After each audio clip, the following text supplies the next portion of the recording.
Hello friends, welcome to Study Stage. आज हम लोग साधारण ब्याज पढ़ेंगे यानी सिंपल इंटरेस्ट पढ़ेंगे और साधारण ब्याज से जितने भी फॉर्मूले हैं उन सबको पढ़ेंगे। तो चलिए सबसे पहले समझ लेते हैं कि साधारण ब्याज यानी सिंपल इंटरेस्ट कहते किसे हैं और साधारण ब्याज का डिफिनेशन होता क्या है। तो चलिए समझ लेते हैं।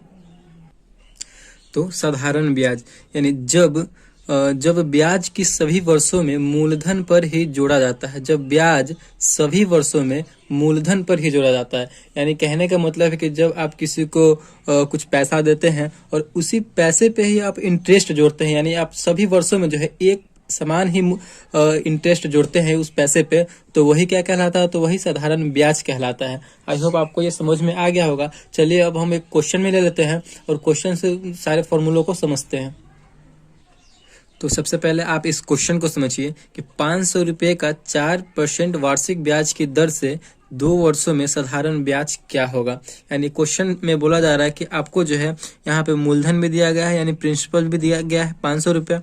इसमें आपको परसेंटेज यानी दर भी दिया गया है, ठीक, रेट भी दिया गया है, और यहाँ पे आपको वर्ष भी दिया गया है 2 वर्ष। तो यहाँ पे बोला जा रहा है क्या? तो साधारण ब्याज हमें सिंपल इंटरेस्ट SI हमें निकालना है। तो यहाँ पे इस कौन से फॉर्मूले यानी कैसे हम लोग निकालेंगे? तो यहाँ पे आप लोग देख सकते हैं साधारण ब्याज। तो साधारण ब्याज निकालने का फॉर्मूला क्या होता है? तो इसका फॉर्मूला है मूलधन गुना समय गुना दर बटे 100। हमें जब साधारण ब्याज निकालना हो यानी SI निकालना हो यानी सिंपल इंटरेस्ट निकालना हो तो किस फॉर्मूला का यूज करेंगे? मूलधन गुने समय गुने दर बटे 100 का यूज करेंगे। आप इसे शॉर्ट फॉर्म में भी लिख सकते हैं। यहाँ पे हमने जितने भी इसके शॉर्ट फॉर्म है वो सब हमने यहाँ पे लिख रखे हैं। आप लोग देख सकते हैं कि हम लोग साधारण ब्याज को क्या बोलते हैं इंग्लिश में? तो सिंपल इंटरेस्ट बोलते हैं, और इसे हम शॉर्ट फॉर्म में क्या बोलेंगे? तो SI भी हम इसे बोल सकते हैं। और यहाँ पे आप लोग देख सकते हैं रेट यानी दर को हम क्या बोलते हैं? तो रेट बोलते हैं, और इसका शॉर्ट नेम क्या है? तो R। आप इसे R से भी डिनोट कर सकते हैं यानी सूचित कर सकते हैं। और यहाँ पे आप लोग देख सकते हैं मूलधन का जो इंग्लिश नेम हो क्या होता है? तो प्रिंसिपल होता है, ठीक। और इसे हम शॉर्ट फॉर्म में क्या बोलेंगे? तो P भी इसे हम लोग बोलते हैं। और यहाँ पे ब्याज को क्या बोलेंगे? तो इंटरेस्ट, इसे हम I से भी डिनोट करते हैं, SI से भी डिनोट करते हैं। और यहाँ पे है मिश्रधन का इंग्लिश नेम क्या है? तो अमाउंट। मिश्रधन को हम लोग अमाउंट बोलते हैं, इसे A से डिनोट किया जाता है, कैपिटल A से इसे डिनोट किया जाता है। तो आप इसे इंग्लिश में अगर शॉर्ट फॉर्म में लिखना चाहते हैं तो कैसे होगा? मूलधन को तो यहाँ पे प्रिंसिपल बोला गया है तो P गुना समय को टाइम बोला गया है तो T गुना दर को क्या बोला गया? R बोला गया है तो R, और बटे में 100 है तो 100, यानी P into T into R by 100। तो यही इसका साधारण ब्याज का फॉर्मूला है। अब हम लोग देखेंगे दर हम लोग कैसे निकालेंगे। तो इस क्वेश्चन में आपको दिया गया था क्या? इस क्वेश्चन में आपको साधारण ब्याज निकालना था हमें, ठीक, साधारण ब्याज निकालना था। दर भी दिया गया था, मूलधन भी दिया गया था, और टाइम भी दिया गया था। अब हमें बोला जा रहा है कि हमें अब दर निकालना है। तो यहाँ पे आपको साधारण ब्याज दिया हुआ रहेगा। मान लीजिए कुछ भी दिया हो, 200 रुपये साधारण ब्याज दिया हो, और यहाँ पे हमें दर निकालना है यानी रेट नहीं दिया हुआ रहेगा। तो क्वेश्चन कैसे रहेगा? 500 रुपये का 2 वर्षों में साधारण ब्याज इतना है, तो दर किस रेट से, मतलब किस दर से साधारण ब्याज 200 रुपया हुआ। तो दर हमें निकालना है। तो दर का फॉर्मूला क्या हो जाएगा? तो दर निकालने के लिए किस फॉर्मूला का यूज करेंगे? तो हम फॉर्मूला है ब्याज गुने 100। 2 चीज बच गया, मूलधन बच गया और समय बच गया। तो नीचे क्या हो जाएगा? मूलधन गुने समय। दर निकालने के लिए हम इस फॉर्मूले का यूज करेंगे ब्याज गुने 100 बटे मूलधन गुने समय। इस प्रकार हम यहाँ पे समय, आपको जो है उस क्वेश्चन में समय नहीं दिया रहेगा, आपको उस क्वेश्चन में ब्याज भी दिया रहेगा, मूलधन भी दिया रहेगा और समय भी दिया रहेगा। और सॉरी, यहाँ पे समय नहीं दिया, आपको दर दिया रहेगा। तो यहाँ पे हमें समय निकालना है। तो क्या हो जाएगा उसका फॉर्मूला?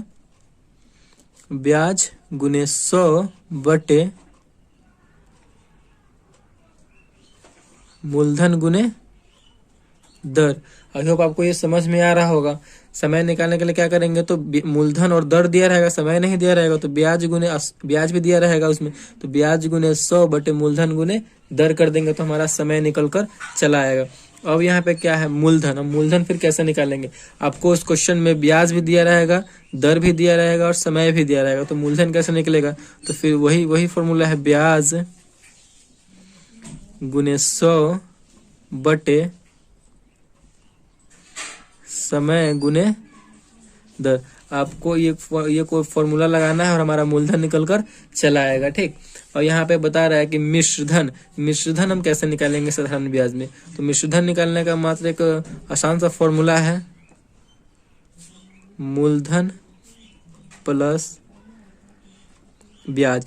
अगर आपका मूलधन भी आपके पास है और आपका ब्याज भी आपके पास है, यानी दोनों मिक्स है, दोनों मतलब मिक्स कर देते हैं ब्याज और मूलधन को, तो वही आपका मिश्रधन हो जाता है। मान लीजिए कि आप 200 रुपया किसी को दिए थे इंटरेस्ट के तौर पे, आप उसमें आपका 20 रुपया आपका ब्याज हुआ है। आप 200 रुपया मूलधन दिए थे और आपका उसमें 20 रुपया ब्याज हो गया, तो इसी को हम मिला देंगे तो यही हमारा मिश्रधन हो जाएगा, यही हमारा टोटल अमाउंट हो जाएगा 220 रुपया। आई होप आपको ये समझ में आ रहा होगा। अब बात करते हैं फिर मूलधन। देखिए यहाँ पे तो मूलधन था कि मूलधन आपको निकालना होता और ब्याज समय और दर उसमें दिया हुआ रहता, तो फिर यहाँ पे एक मूलधन क्या है, तो मूलधन निकालने का तरीका क्या है, मिश्रधन माइनस ब्याज। आपका जो मिश्रधन देखिए, इसमें से यही हमारा मिश्रधन हुआ था 220 रुपया और ब्याज कितना बना था 20 रुपया, इसी में से हम माइनस कर देंगे तो यही ना 200 रुपया बचेगा, यही ना हमारा मूलधन आ जाएगा। तो इस प्रकार आप निकाल सकते हैं मूलधन। फिर यहाँ पे दिया गया है ब्याज। अब हम ब्याज कैसे निकालेंगे, मिश्रधन माइनस मूलधन। आप मिश्रधन में से मूलधन को घटाते हैं, जैसे कि आपका ब्याज सहित आपका, जैसे कि मूलधन आपका हुआ 200 रुपया, ब्याज सहित उसमें 20 रुपया बढ़ा देते, 220 रुपया मिश्रधन हुआ। अब मूलधन कितना दिए थे उसको, तो मूलधन हम 200 रुपया दिए थे, हमारा ब्याज सहित ना हुआ है 220 रुपया, तो इसमें से हम घटा देंगे इसको, तो जो बचेगा वही ना हमारा ब्याज आ जाएगा। तो आई होप आपको ये समझ में आ गया होगा। पूरा साधारण ब्याज का फॉर्मूला था, जितने फॉर्मूले थे वो सारे हमने कर लिए हैं। आप स्क्रीनशॉट करना चाहते हो तो कर सकते हैं या फिर कहीं भी लिख सकते हैं। तो अगर ये वीडियो आपको अच्छा लगा हो तो प्लीज़ चैनल को सब्सक्राइब कीजिएगा और लाइक कीजिएगा। Thank you.